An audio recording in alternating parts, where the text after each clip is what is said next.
Hey, hello everyone. This is Fede here, back with another video. And today I'm going to do a quick um, review or recommendation, sort of the sequel to this book, Empire of Silence. So this is the first book, and today we're going to talk about the sequel, Howling Dark, by the great Christopher Ruccio. So let me put it down here. I'm going to put here an image or something. But yeah, man, I just finished this book like a week ago or so, and I've been meaning to do this video for a while, but I just got the time now, and I'm going to do a quick review of it now, just for you to know, and I'm going to talk about it in a moment. But I wasn't a big fan of this book. I thought that it was a great book, a, a good book, but in no way near the quality of the first one, Empire of Silence. And I know that that's not a popular opinion, but let me explain you the reasons why I think this is inferior to Empire of Silence. Now, Howling Dark, the second book in the Sun Eater series, is a very good book, as I said, and still I'm a bit disappointed by the book.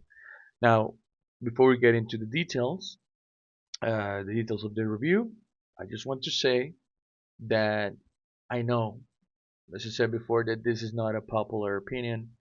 Um, I mean, everyone that I know of online says that this is the best. It's a better book than the first one, if not everyone. But yeah, say Howling Dark is so much better than Empire of Silence, the first book in the Sun Eater series, and I don't agree with that.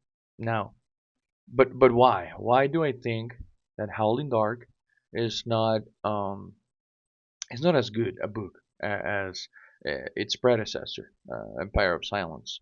Well, let's start with the story itself. Without going into spoilers for the people that haven't read the second book. If you haven't read the first one, I don't know what you're doing in this video, but it's all right.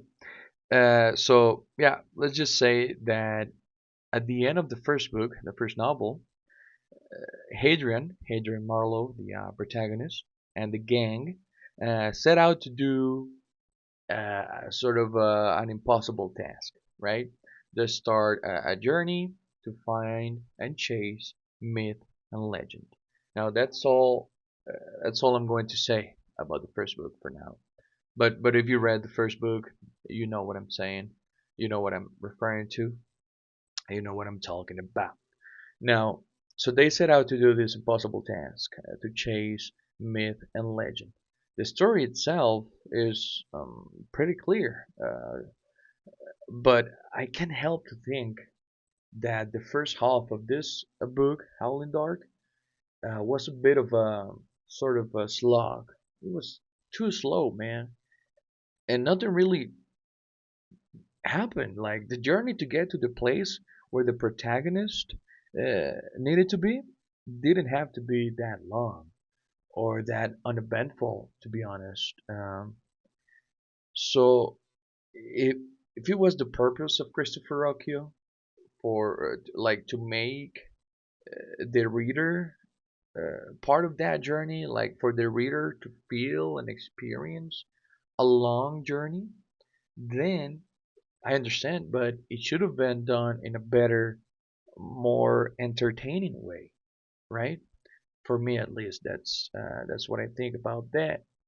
So let's talk about world building, and here is where my major problem with the book is. In the first novel, Empire of Silence, the world building is, I mean, is great. We spend a lot of time getting to, getting to know the politics of the empire, the different houses, different worlds, and social rankings and all of that. All of this politicking is great in Empire of Silence for me. Uh, for me, that's the best part of the first book, the uh, the world building, and that's why I really don't understand really how Christopher Rocchio just discarded all of that world building, all of that world here in this book, in Howling Dark. We don't spend any amount of time in that world, by the way, which is baffling to me. I mean, the world he built in the first book, we don't see that here in the second one. We are told that the protagonist, Hadrian Marlowe, is in a faraway corner of the galaxy, and that's it. We know that he's far away from the world we know from the first book, and it's okay. But to completely ignore the world that was created and built before, I don't know. It just felt very disappointing, to be honest. Some people could say that he is setting up the third book, Demon in White, and they could be right. I'm not saying that he isn't building up to the third book, but I mean, however, that shouldn't be an excuse. That doesn't matter for the reader. Uh, the book you are reading in the moment should be enjoyable without you sacrificing for the author, right? For a future story that he needs to tell. But to be fair, Christopher Rocchio knows his strengths. To be honest, he utilizes the elements of the science fiction genre and even fantasy in a very compelling way. And the new and returning characters of this world are really believable. They feel alive. For me, character development in this book is the best part of the book. To be honest, the most beautiful part of Howling Dark is how the characters develop, which is not always the case in science fiction novels, right? So yeah, let's go and talk a little bit. Let's go a little bit back and talk about the writing style in this book. Now, this man, Christopher Rocchio, he can write, no doubt about it. I mean, he's a genius. He knows what he's doing. But, and this might be a minor issue to some, but not to me. Something that took me out of the book, out of the reading, when I was reading it, it was the different callbacks to our time, like to the present. So this novel, as you know, is set thousands of years in the future, and it's to a point annoying, really, how much the characters, either Hadrian or whoever, seem to recall or reference ancient times, our time, and it's not like it shouldn't be done.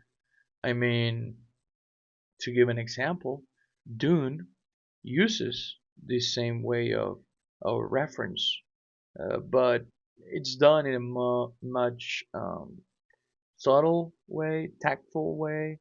I mean, you get a reference here and there throughout the books, but I mean, in Howling Dark, man, every other page you get a reference to either something that happened in the 20th century or the 21st century, or a reference to history people, history characters, and it's a little bit too much for me. I gotta say, I mean, it takes you out of the book. This all of these references, but yeah, that will be my major problem with the book, the world building and the writing in that aspect. But as I said at the beginning, I mean, this is a good book. I mean, if you read Empire of Silence, you gotta read this one. It's a good book, but the thing is that I'm a bit disappointed because everyone was hyping up this book to something that it wasn't for me. And yeah, I don't know if it's like a controversial take, this, but it seems to be. I was talking with someone on the Discord, and only one person agreed with me that Empire of Silence it's better than Howling Dark. But yeah, who knows, man? Maybe I'm right, maybe I'm wrong. Either way, I'm going to read the third one. Demon in White, I already have it. Well, I think I'm going to read a novel. I think that there's a novel in between. But yeah, I'm definitely going to continue with the series. I just wanted to talk a little bit about Howling Dark. And yeah, if you made it this far, man, I mean, thank you. I just finished The Wandering Inn by Pirate Abba. That was a long book, man, and I'm going to do a review as well. I enjoyed that book. I didn't think that I was going to enjoy it at all, to be honest, but I did. So yeah, I'm going to do a review of that as well. Just be on the lookout and have a good one. Have a good day.